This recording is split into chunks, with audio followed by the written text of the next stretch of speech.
Next we will see about Stokes theorem. The Stokes theorem is about the line integral of a vector h around a closed path is equal to integral of curl of a h bar around a closed path. Okay, that means the Stokes theorem, right, which relates line integral with the surface integral.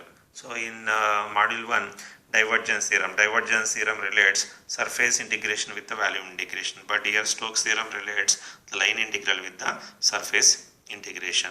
So let's see how these are related. The line integral is related with the surface integration.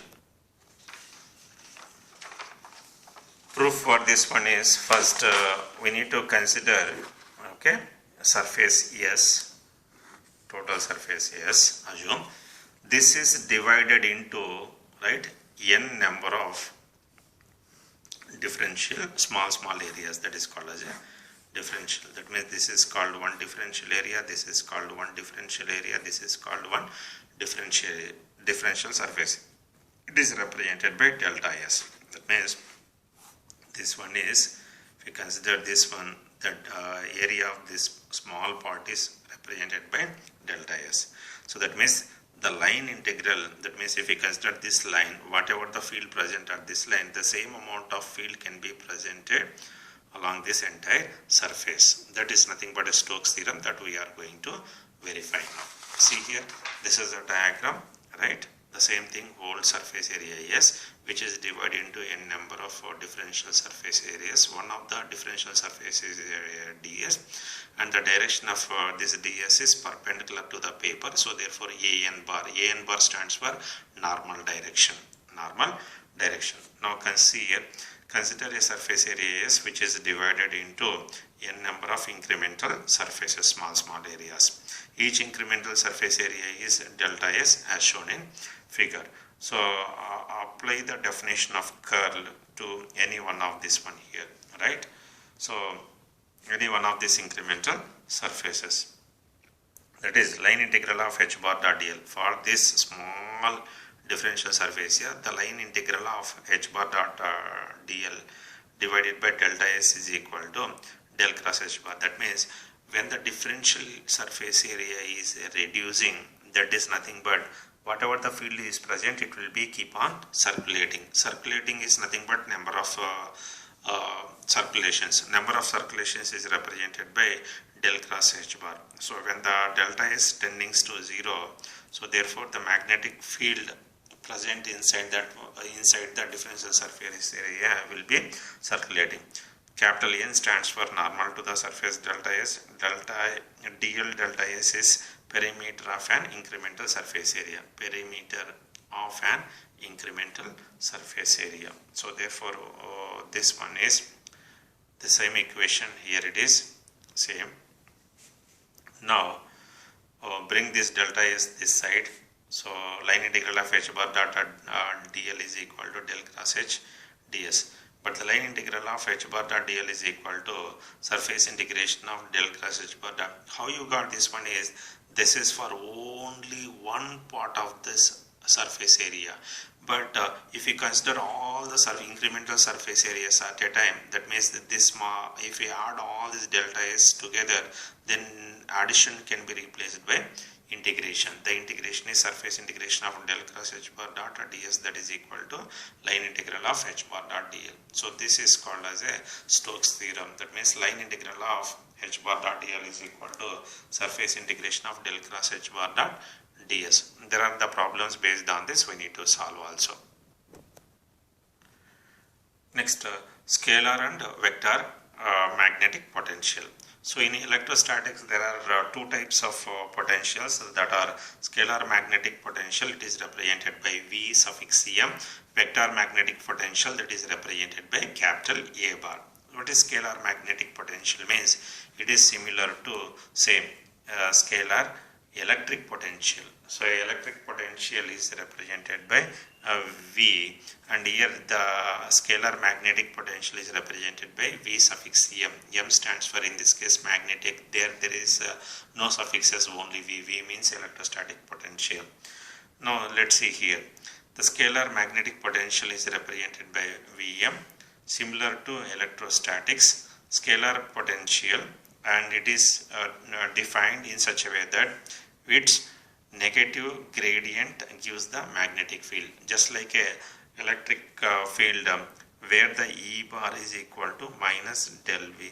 So that means in this case, in terms of magnetic field, H bar is equal to minus del V suffix Cm. V suffix Cm here we are calling as a scalar magnetic potential.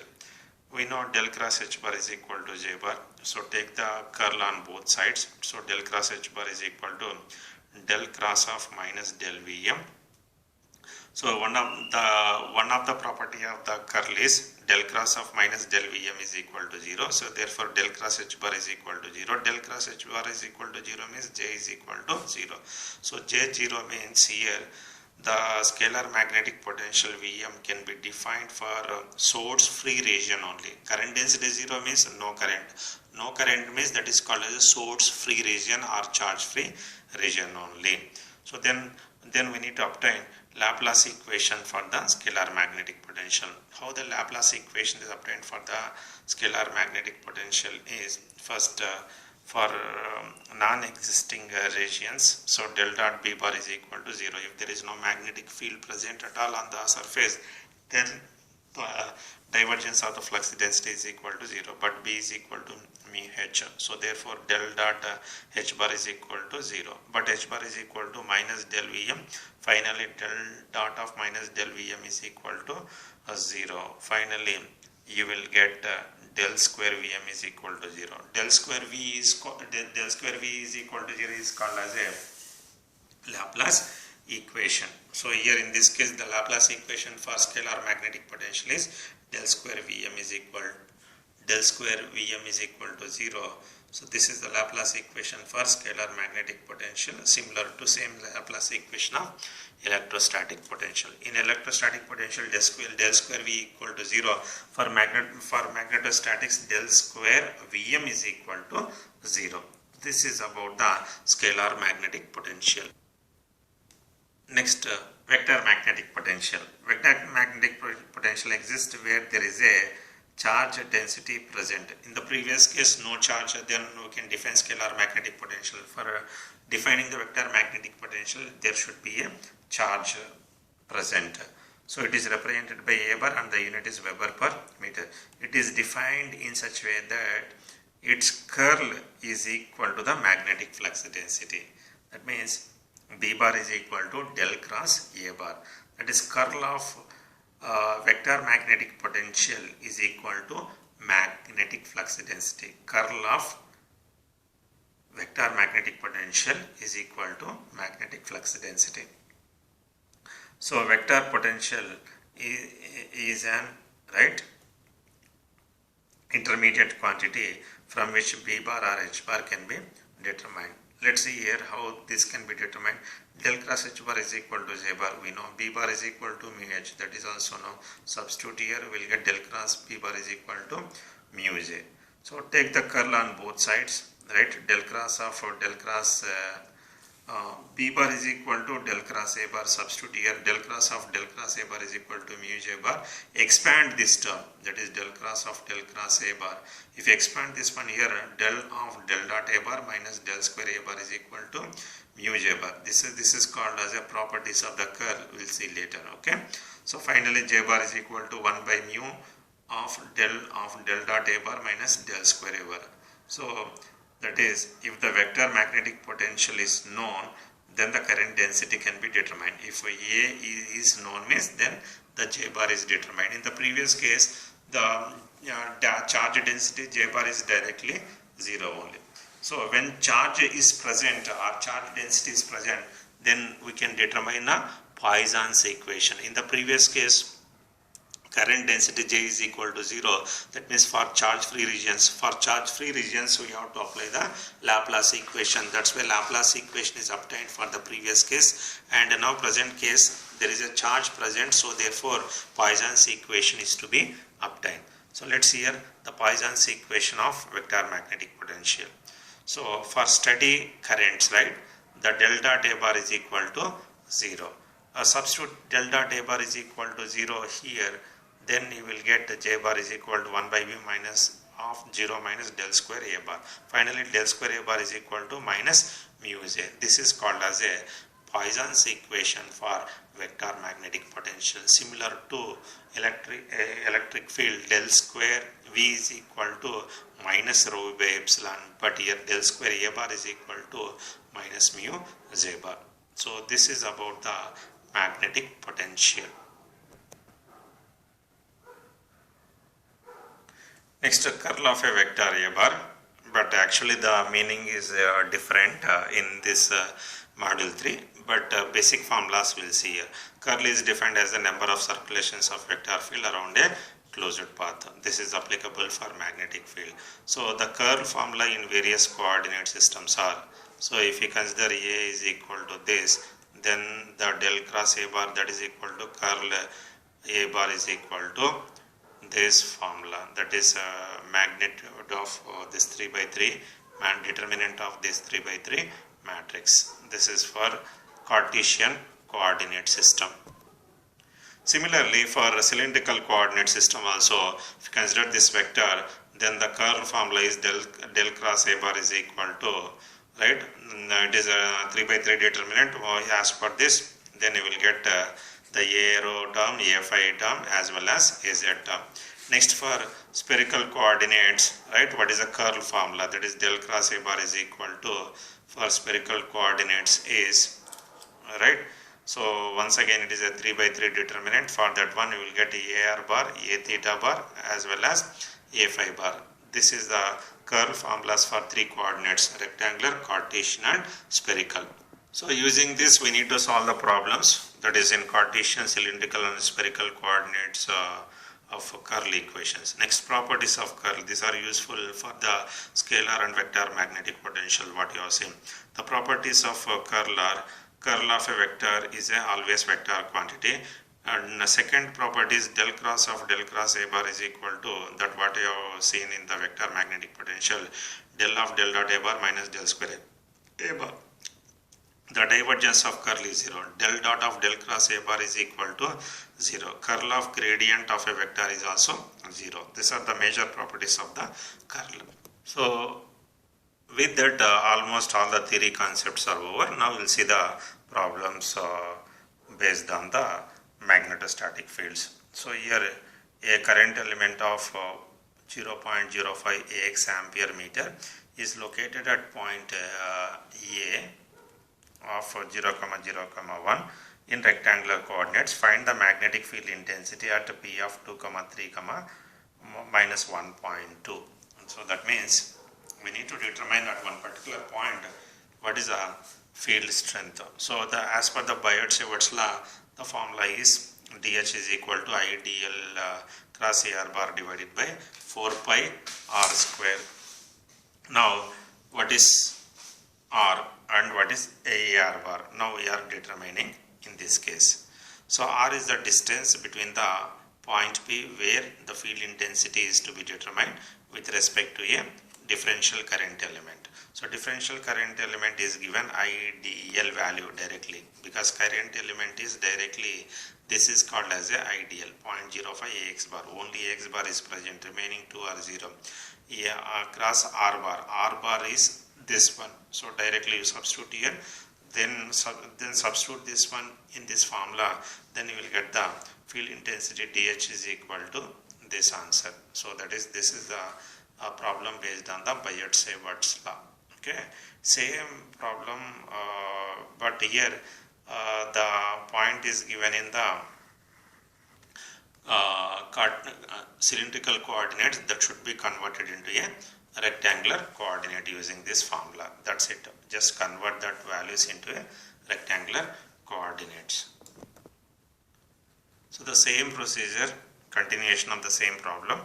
So writing the ideal, next writing the R bar, substituting in the dH, then you will get the magnetic field intensity dH bar value. Similarly, even the next problem also.